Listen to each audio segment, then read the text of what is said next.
यहाँ का एक दिन बाहर की दुनिया के 1 घंटे के बराबर है। ऐसे में हम कोई भी रिस्क नहीं ले सकते। दुनिया का यही दस्तूर है, सिर्फ स्ट्रांग ही सरवाइव कर सकता है। लेकिन तभी एक बी रैंक हंटर किम के ग्रुप को छोड़कर जिन्वू को ज्वाइन कर लेती है। किम को उस एरो के बारे में तो पता भी नहीं लगा था, पर तुमने उसे अपने हाथों से रोक दिया। तुम एक ही रैंक हंटर तो हो ही नहीं सकते।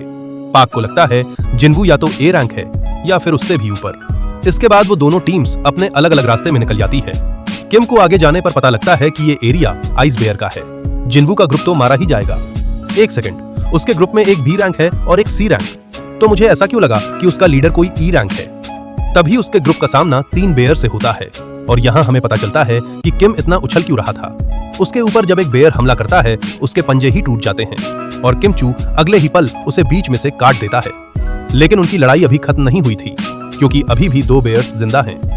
वहीं जिन्वू के ग्रुप में पार्क नोटिस करती है कि उनके चारों तरफ भालू के पंजों के निशान हैं। हम भालू के इलाके में हैं, हमें वापस चलना चाहिए।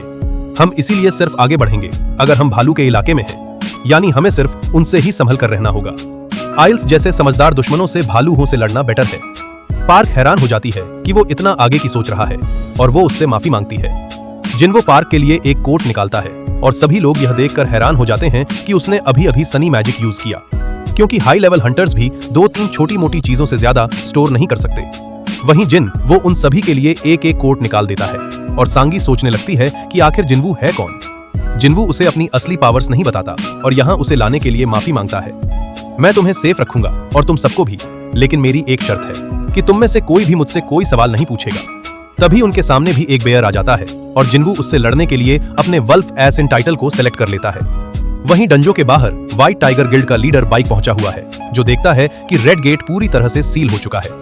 मुझे नहीं लगता कि हंटर्स के सवा करने का ज्यादा चांस है, लेकिन अंत में सारी चीजें किम चू पर ही डिपेंड करेंगी।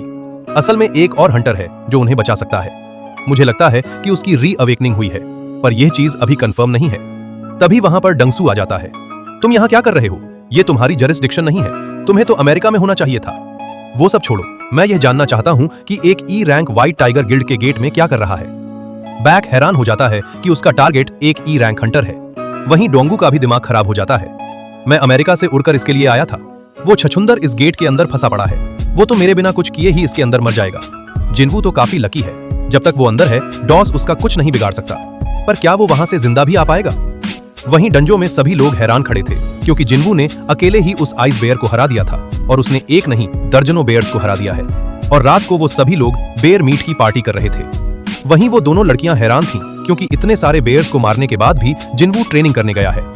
दूसरी तरफ हम जिन्वू को देखते हैं, जो कि असल में सीधा बेयर्स के घर के अंदर गया है और वह उन सबको वहीं पर ठिकाने लगाना चाहता है, जिसके लिए वो अपनी आर्मी को समन करता है।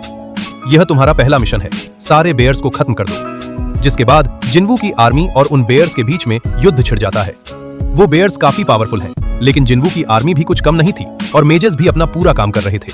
और जब बेयर्स कुछ सोल्जर्स को मार भी देते हैं, वो वापस से खड़े हो जाते हैं, क्योंकि वो अनडेड हैं। जितना मैंने सोचा था, यह तो उससे भी बेहतर कर रहे हैं। हाँ, पर मेरी एमपी जरूर खत्म हो रही है। वो यह सब सोच ही रहा था, तभी उन बेयर्स का लीडर सामने आ जाता है, जिसकी ताकत बाकी सबसे कहीं ज्यादा थी और वह आसानी से उन सोल्जर्स के झुंड को हराता जाता है और वह अपनी रोर से ही सारे सोल्जर्स को खत्म कर देता है, जिसकी वजह से जिन्वू का माना भी 0 पर आ जाता है। उसके सारे शैडो सोल्जर्स पलक झपकते ही खत्म हो गए थे और अब उसके पास इतना माना नहीं है कि वो उन्हें समन करे। तो जिन वो उस बेयर से लड़ने के लिए इग्रिस को भेजता है। वो बेयर झट से इग्रिस पर हमला कर देता है, लेकिन इग्रिस के सामने वो बेयर भी नहीं टिक पाता।